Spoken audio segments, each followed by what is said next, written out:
Captain Ziraeth pressed her three-fingered hand against the cold metal wall of the bridge, feeling the vibrations of another plasma blast hitting their shields. The Kavari research vessel.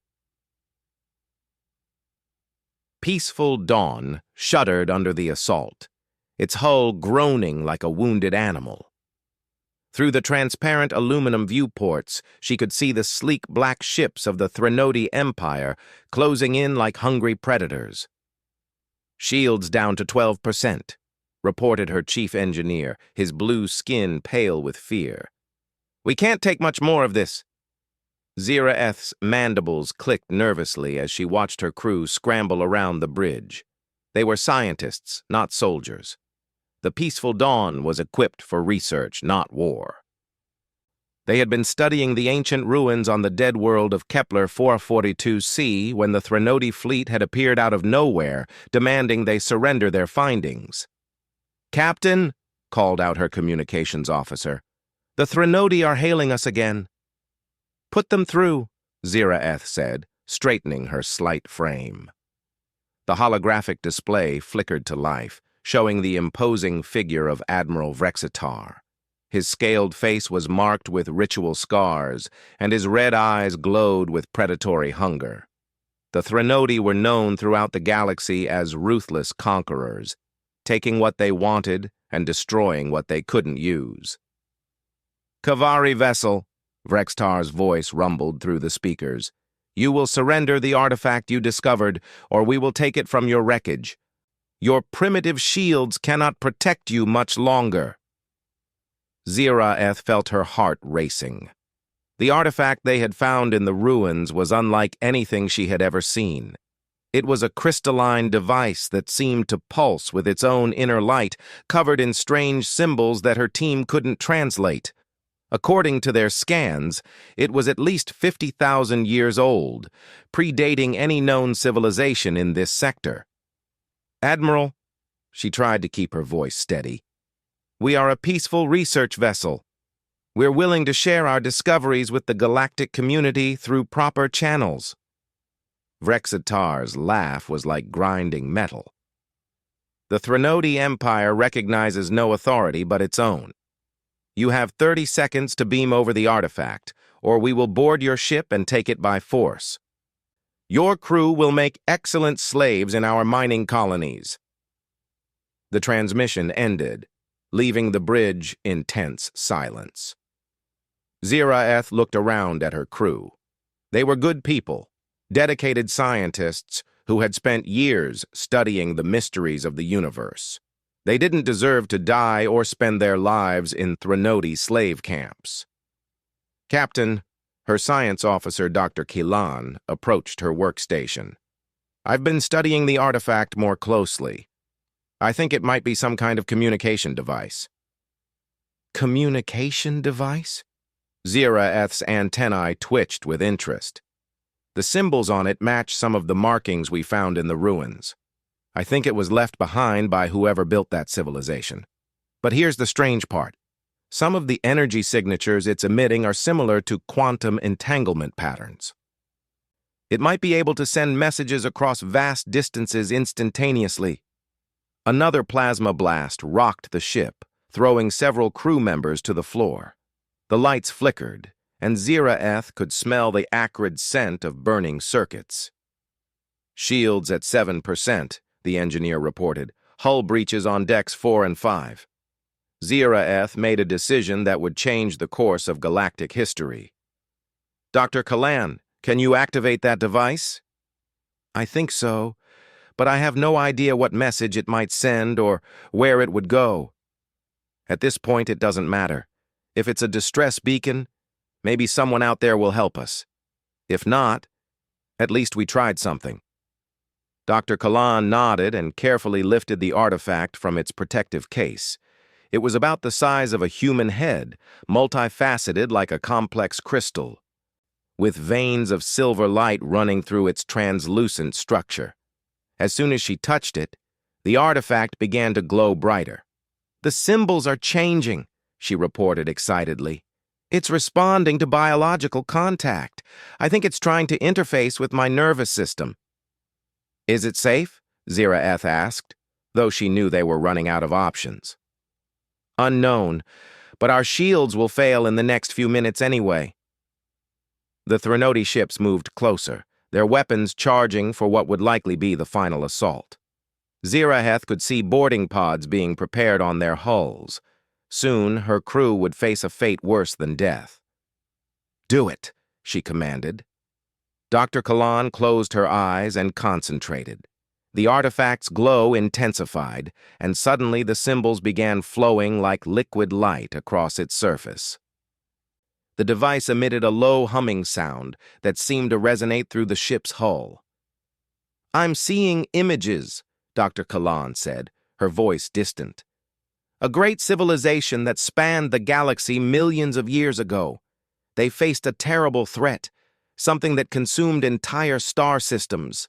Before they fell, they left these beacons scattered across the galaxy, programmed to call for help if their worlds were ever threatened again."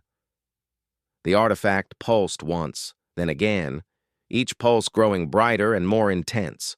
On the bridge displays, energy readings spiked off the charts. "It's sending a signal," reported the communications officer. "But not through normal space. This is something else entirely. Some kind of quantum transmission that's propagating instantly across multiple star systems." Through the viewports, Ziraeth could see the Threnody boarding pods launching toward their ship. In minutes, armored Threnody warriors would be cutting through their hull with plasma torches. "Signal sent," Dr. Kalan announced, then collapsed as the artifact's light faded. "I saw where it went. It reached something in the Sol system, a world called Earth. There's something there, something powerful that the ancients trusted to answer their call." Ziraeth helped her science officer to a chair. "Earth? I've never heard of that world." "Neither have I," admitted her navigator. "But according to the Galactic Survey, the Sol system is listed as restricted space. No one is allowed to travel there without special permits from the Galactic Council, and those permits are never granted." The ship shuddered as the first boarding pod clamped onto their hull. Through the internal scanners, they could see Threnody soldiers preparing to breach their defenses. Why would a system be restricted? Ziraeth wondered aloud. "Maybe we're about to find out," her communications officer said quietly. "Because something just entered the system. Multiple somethings. My sensors are detecting massive energy signatures appearing at the edge of our solar system." Admiral Vrextar's voice crackled over their speakers again. "Kevari vessel, prepare to be boarded. Resistance will result in the immediate execution of your crew." But even as he spoke, Ziraeth noticed something in his tone had changed. There was uncertainty there, maybe even a hint of concern. "Admiral," came another voice over the Threnody communications, "we're detecting unknown vessels entering the system. Long-range sensors show at least 50 ships, possibly more. They're moving at incredible speed." "Impossible," Vrextar snapped. "There are no major fleet movements scheduled in this sector. Identify those vessels immediately." The response came back filled with static and what sounded like fear. "Sir, we can't identify them. They're unlike anything in our databases. The energy signatures are off the charts, and their approach vector suggests they're heading directly for our position." Ziraeth felt a spark of hope. Had the ancient beacon actually worked? Had it really called for help across the vast distances of space? Through the viewports, she could see new points of light appearing among the stars. They were still distant, but growing larger and brighter with each passing second. Whatever was coming was moving faster than anything she had ever seen. "Threnody fleet!" A new voice suddenly filled the bridge, speaking in perfect galactic standard through their communications system. The voice was calm, measured, but there was something underneath it that made Ziraeth's scales ripple with an instinctive fear. "This is Admiral Sarah Chen of the United Earth Navy. You will cease your attack on the Kevari vessel immediately and withdraw from this system." The bridge fell silent. Even the sounds of the Threnody cutting through their hull seemed to pause. Admiral Vrextar's response came after a long moment. Unknown vessel, you are interfering in Threnody Imperial business. This system does not fall under Earth jurisdiction. Withdraw immediately or face the consequences. The human admiral's laugh was unlike anything Ziraeth had ever heard from any species. It was cold, predatory, and filled with absolute confidence. Admiral Vrextar, your reputation precedes you. 17 enslaved species, 43 conquered worlds, and a rather impressive record of destroying civilian vessels. The Galactic Council may tolerate your activities, but Earth does not. Impossible, Vrextar snarled. Earth is a restricted backwater system. You have no authority here. You're right about one thing, Admiral Chen replied. Earth is restricted. Do you know why, Admiral? It's not to keep us in. It's to keep us out of galactic affairs. But that ancient beacon you just triggered has changed things. It was programmed to call Earth when peaceful civilizations faced extinction, and Earth always answers. On Ziraeth's sensors, the approaching fleet was now close enough to resolve individual ships. What she saw made her breath catch in her throat. The vessels were massive, angular constructions of metal and ceramic that looked nothing like the smooth, organic designs favored by most galactic civilizations. They bristled with weapon emplacements and moved with a predatory grace that spoke of incredible power barely contained. There are over 200 ships in that fleet, her navigator whispered. Each one is larger than a Threnody dreadnought. But it wasn't just the size of the human ships that was terrifying. It was something else, something that every prey instinct in Ziraeth's body was screaming about. These weren't the ships of a peaceful civilization. These were the ships of apex predators, built by a species that had learned to wage war across the cosmos with a level of sophistication that made the Threnody look like primitive raiders. Last warning, Admiral Vrextar, came the human voice. Withdraw your forces now or face the consequences.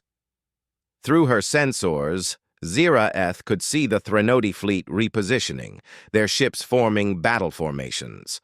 Admiral Vrextar was too proud to back down, even in the face of overwhelming odds. The Threnody Empire bows to no one, Vrextar declared. If Earth wants a war, we will give them one they will never forget. The human admiral's response was immediate and chilling. Admiral, you're absolutely right. This is a war you'll never forget, because none of you will survive to remember it. The space around the peaceful dawn erupted into chaos as the first human ships entered weapons range.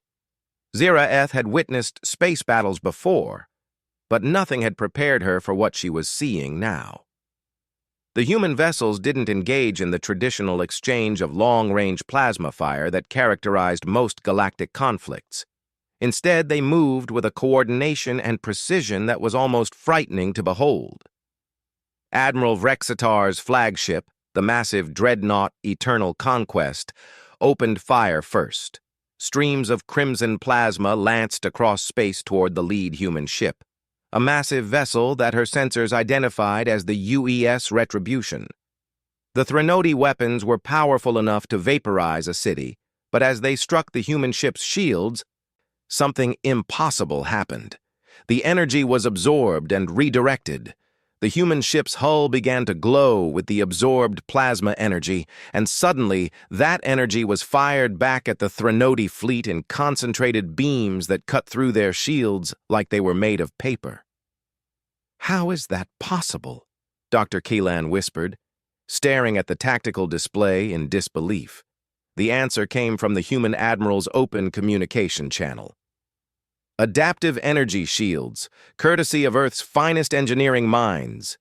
We've been studying galactic warfare for the past century, preparing for the day we might need to defend innocent worlds from predators like you. The Threnody fleet, which had seemed so overwhelming just moments before, was being systematically dismantled. Human ships moved through their formations like sharks among minnows, their weapons finding weak points in Threnody armor with surgical precision.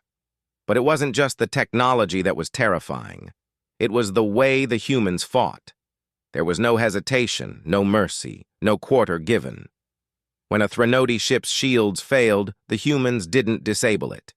They destroyed it completely, ensuring there would be no survivors to continue the fight. Within minutes, half of Admiral Vrextar's fleet was nothing but expanding clouds of debris. "This is Admiral Vrextar to all Threnody forces," came the panicked transmission. "Retreat! Full retreat! All ships return to Imperial space immediately!" But the humans weren't letting them go. As the surviving Threnody vessels tried to flee, human ships pursued them with relentless efficiency. Ziraeth watched in horrified fascination as one Threnody cruiser attempted to jump to hyperspace, only to have its engines explode as human torpedoes found their mark at the exact moment of jump initiation. "Peaceful dawn. This is Admiral Chen. Are you safe? Do you require immediate assistance?" Ziraeth realized she was being directly addressed and quickly activated her communications. "Admiral, this is Captain Ziraeth of the Kavari research vessel. We have hull breaches and several wounded, but we're stable. Thank you for responding to our distress call." "Captain, we're sending medical teams to assist your crew. But first, we need to discuss the artifact that sent that beacon. Our xenoarchaeologists are very interested in studying it." "Of course," Ziraeth replied, though she was still trying to process what she had just witnessed. "Admiral, may I ask how you arrived so quickly? The beacon was only activated minutes ago." There was a pause before the human admiral responded.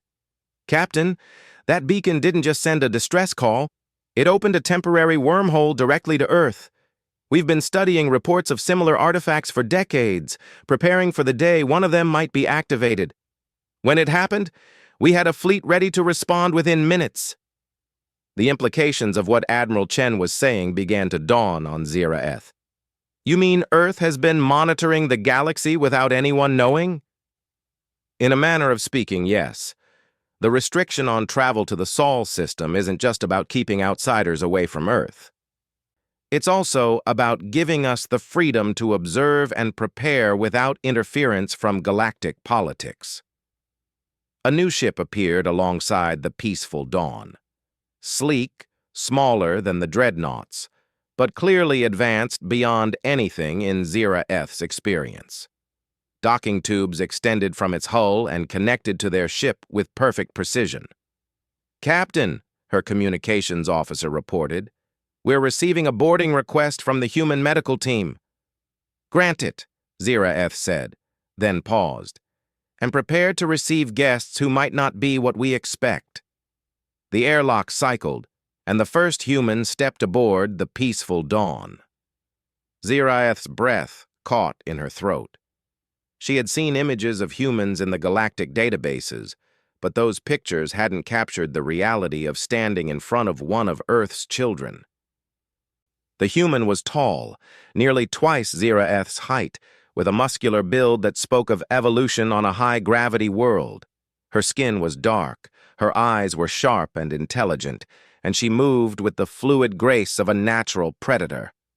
But what struck Ziraeth most was the human's expression, compassionate and concerned, despite having just finished destroying an entire enemy fleet. "Captain Ziraeth," the human said, her voice warm and professional. "I'm Dr. Amanda Torres, Chief Medical Officer of the UES Retribution.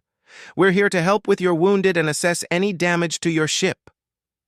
"Dr. Torres," Ziraeth managed, fighting the instinctive urge to back away from the apex predator standing in her airlock. "Thank you for coming. We have 3 crew members with radiation exposure from the hull breaches, and our chief engineer has a broken limb from when the ship was hit." "We'll take care of them," Dr. Torres assured her, gesturing to the team of medics behind her. "Our medical technology should be compatible with Kavari physiology. We've studied the biological profiles of most galactic species." As the human medical team dispersed through the ship with practiced efficiency, Ziraeth found herself walking alongside Dr. Torres toward the bridge. The human woman was asking detailed questions about their mission, the artifact, and the Threnody attack, but Zira-eth was having trouble concentrating on the answers. "Dr. Torres," she finally asked, "how long has Earth been preparing for something like this?" The human doctor paused in her examination of one of Zira-eth's injured crew members. "That's a complex question, Captain. Officially, Earth became aware of galactic civilization about 150 years ago when one of our deep space probes was intercepted by a Galactic Council survey ship. But instead of making contact, we chose to study and observe. Why?" Dr. Torres finished treating the injured engineer and turned to face Zira-eth directly. "Because we learned that the galaxy is not a peaceful place, Captain. Species like the Threnodi are not the exception, they're the rule. The Galactic Council talks about peaceful coexistence, but they allow slavery, conquest, and genocide as long as it doesn't threaten the major powers. So Earth decided to prepare for war? Earth decided to prepare to defend those who couldn't defend themselves," Dr. Torres corrected gently. "We're not conquerors, Captain. We're protectors. But in a galaxy full of predators, sometimes protection requires overwhelming force." They reached the bridge, where Dr. Kalayan was still recovering from her contact with the ancient artifact.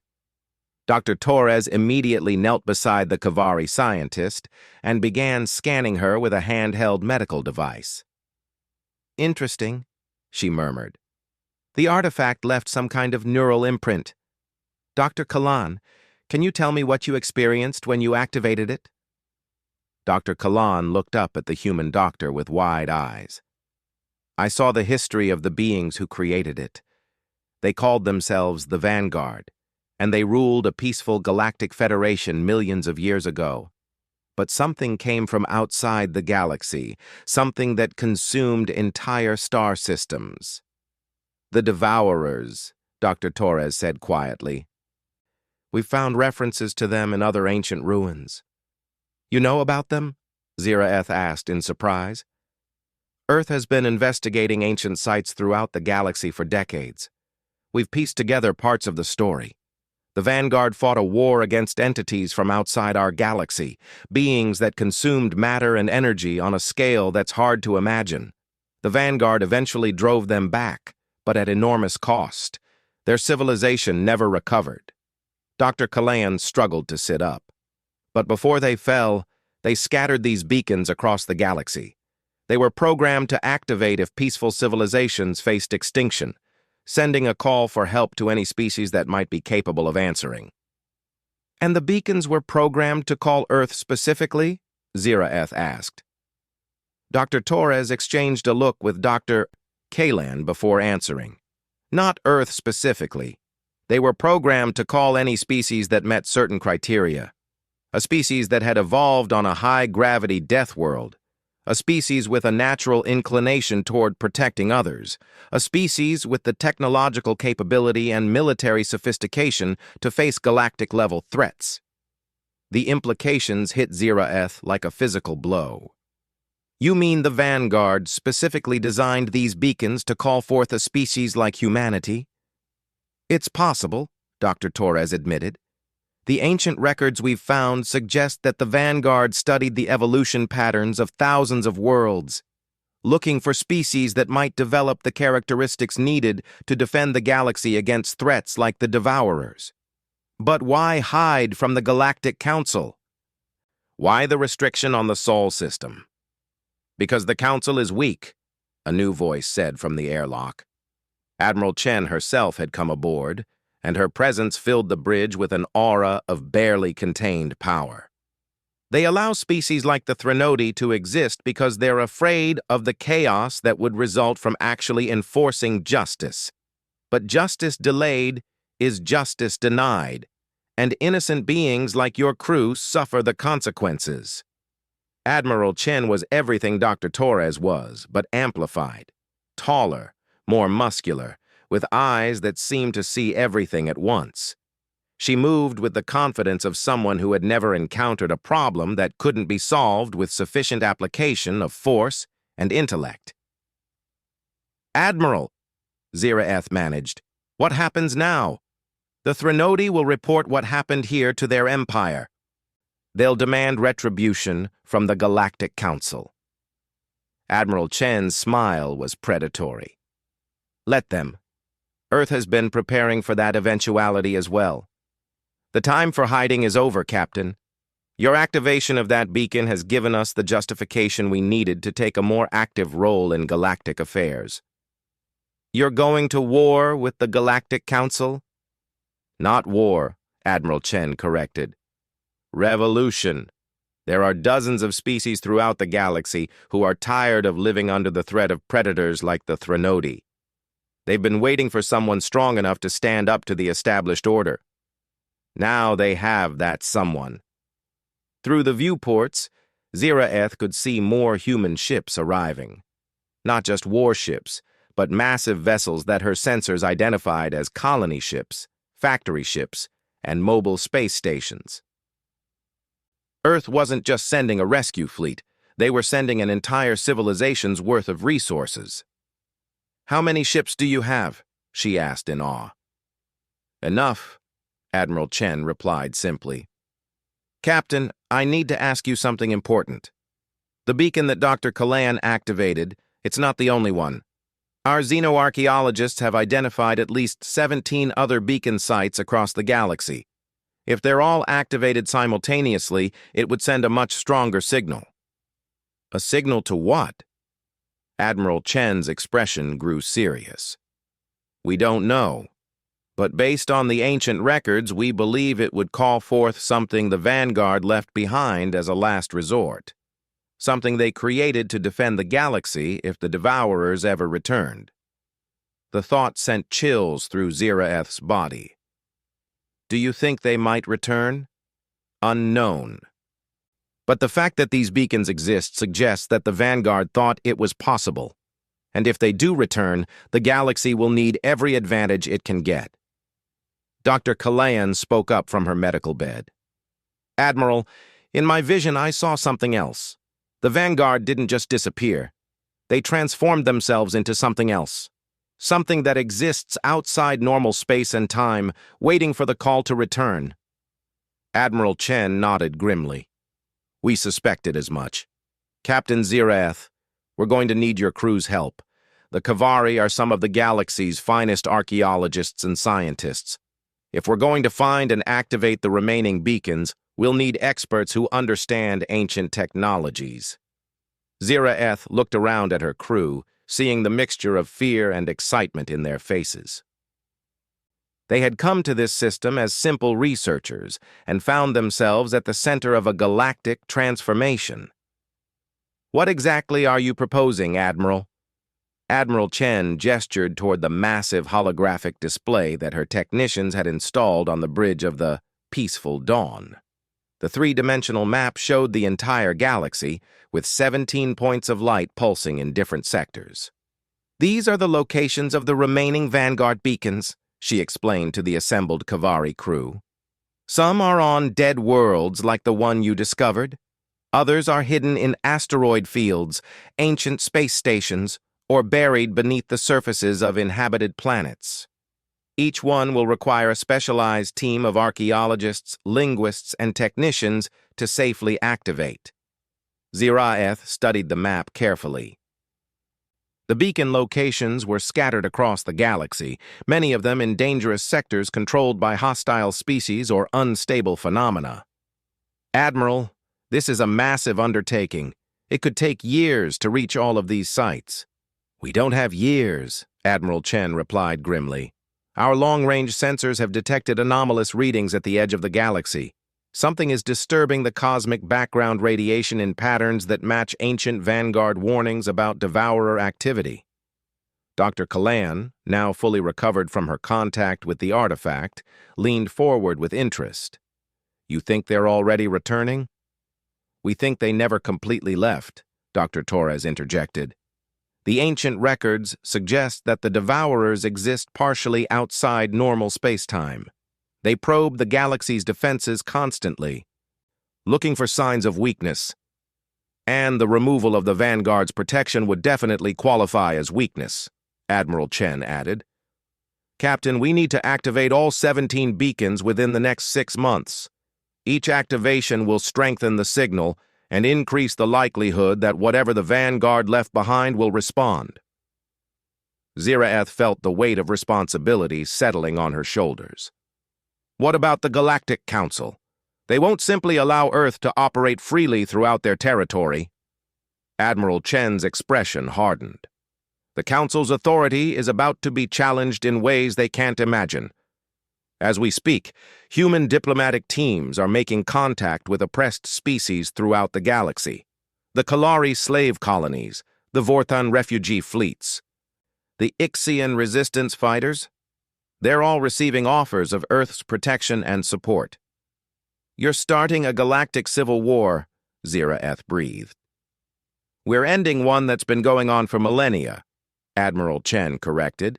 The difference is that now the victims have someone willing to fight for them. Through the viewports, Ziraeth could see the human fleet spreading out across the system.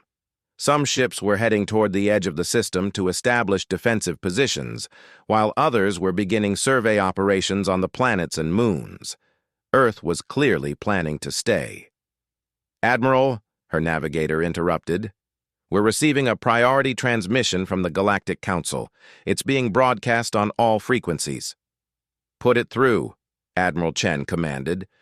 The holographic display shifted to show the imposing figure of Chancellor Thurix, the reptilian leader of the Galactic Council. His scaled features were arranged in an expression of barely controlled rage. To the unknown fleet currently occupying the Kepler 442 system, Thurix began, his voice echoing with authority. You are hereby ordered to withdraw immediately. Your unprovoked attack on Threnody Imperial forces constitutes an act of war against a sovereign member state of the Galactic Council. Admiral Chen activated their communications array. Chancellor Thurix, this is Admiral Sarah Chen of the United Earth Navy. The Threnody attack on a peaceful research vessel constituted an act of piracy and attempted enslavement. Earth intervened to protect innocent civilians, as is our right under universal moral law. Earth has no standing in galactic affairs, Thurix snarled. Your system is restricted, and your species is not recognized as a legitimate government by the Council. Recognition is a privilege, not a requirement, Admiral Chen replied coldly. Earth's legitimacy comes from our ability to protect those who cannot protect themselves. As for our restricted status, that ends now. Earth formally declares its intention to take an active role in galactic affairs. Impossible. The Council will not permit it. If necessary, we will use force to maintain galactic order. Admiral Chen's laugh was genuinely amused. Chancellor, you're welcome to try, but I should warn you that the fleet you're looking at is just the advance guard. Earth has been preparing for this moment for over a century. We have ships, weapons, and technologies that your military analysts can't even imagine. As if summoned by her words, new contacts began appearing on the edge of the system. Not just human ships this time, but vessels of a dozen different designs. Kavari ships, Vorthon cruisers, Ixian fighters, and others that Ziraeth didn't recognize. You see, Chancellor, Admiral Chen continued, Earth isn't acting alone. We've been in secret contact with oppressed species throughout the galaxy for decades. Today's events have given them the courage to openly rebel against Council authority. Chancellor Thurix's expression shifted from rage to concern. What do you want? Justice, Admiral Chen replied simply. An end to slavery, an end to the conquest of peaceful worlds. An end to the Council's policy of allowing strong species to prey on the weak. Reform, Chancellor, or be replaced. The transmission ended abruptly, leaving the bridge of the peaceful dawn in tense silence. Admiral, Ziraeth said finally, you've just declared war on the most powerful organization in galactic history. No, Captain. I've just given them notice that their time is over. The galaxy is changing, and they can either adapt or be swept away by forces they don't understand. Dr. Kalayan was still studying the beacon locations on the holographic map. Admiral, some of these sites are in extremely dangerous locations. This one, she pointed to a pulsing light in the galactic core region, is in the middle of Threnody Imperial space, and this one is in the Maelstrom Nebula, where ships disappear without explanation. Which is why we need the best archaeologists and scientists the galaxy has to offer, Admiral Chen replied. Captain, I'm formally requesting that you and your crew join Earth's expedition force. We'll provide you with ships, weapons, and support staff, but we need your expertise to successfully activate these beacons. Ziraeth looked around at her crew, seeing the mixture of fear and excitement in their expressions. They were scientists, but they were also Kavari, a species that had been bullied and threatened by more powerful neighbors for generations. The chance to be part of something that might change the balance of power in the galaxy was tempting. What guarantees can you give us? She asked. None, Admiral Chen admitted bluntly. This is dangerous work, and some of us probably won't survive it. But Captain, what's the alternative? Go back to your university and pretend this never happened? Hope that the Council and species like the Threnody will suddenly develop a conscience? Continue living in a galaxy where might makes right and the weak exist only at the sufferance of the strong? The Admiral's words struck home. Ziraeth had spent her entire career studying the ruins of dead civilizations, most of which had been destroyed by more aggressive species. How many times had she wondered what might have happened if someone had been willing to stand up to the aggressors? Dr. Kalayan, she said to her science officer, you've had direct contact with the beacon. What did the Vanguard's memories tell you about what we might find if we activate all of them? Dr. Kalayan closed her eyes, clearly accessing the neural imprints left by the ancient artifact. They left something behind, something powerful.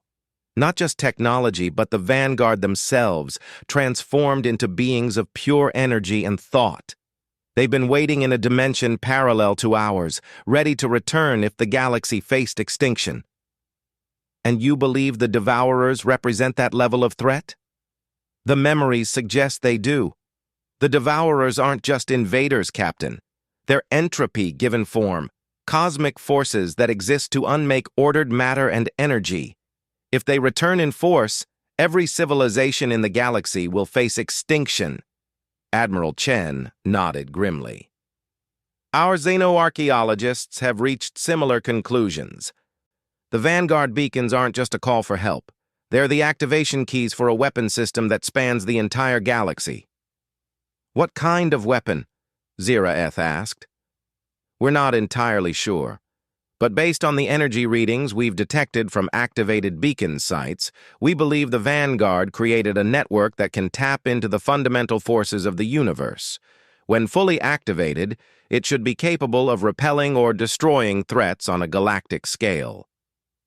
The implications were staggering. Ziraeth was looking at the possibility of awakening godlike beings and activating weapons that could reshape reality itself. Admiral, she said finally, if my crew agrees to join your expedition, what exactly would our role be? You would lead the archaeological teams tasked with locating and activating the beacons. Each site will be different, with its own challenges and dangers. You'll have full support from Earth's military and scientific resources, but the actual work of understanding and activating the ancient technology will be your responsibility. And if we succeed, if we activate all 17 beacons, Admiral Chen's expression grew distant, then we hope that the Vanguard's final gift is enough to protect the galaxy from what's coming. And if it's not, at least we'll have united the peaceful species under Earth's protection. Either way, the age of predators like the Threnody is ending. Ziraeth made her decision. My crew and I accept your offer, Admiral. But I want it understood that we're not doing this for Earth or for any political cause. We're doing it for the galaxy itself, for every peaceful species that deserves the chance to exist without fear. Understood and accepted, Admiral Chen replied. Welcome to Operation Vanguard, Captain. Your first assignment will be the beacon in the Veil Nebula. It's located on a rogue planet that's been drifting through space for millions of years. As the human admiral and her staff began outlining the details of their first mission, Ziraeth felt a mixture of terror and anticipation. Her quiet life as a research scientist was over. Now she was part of something that would either save the galaxy or destroy it in the attempt. Through the viewports, she could see Earth's ships spreading out across the system like the harbingers of a new age. The ancient beacon had called forth not just protectors, but revolutionaries who were prepared to reshape galactic civilization by force if necessary. The Galactic Council had ruled through fear and intimidation for thousands of years. But now, they faced something they had never encountered before, a species that had evolved on a death world with the technology and will to challenge their authority.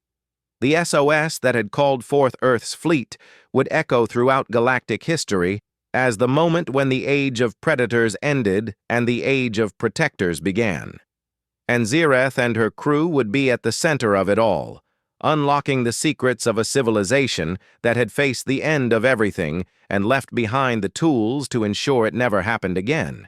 In the depths of space, ancient mechanisms were stirring to life, and the galaxy would never be the same. AudioBook.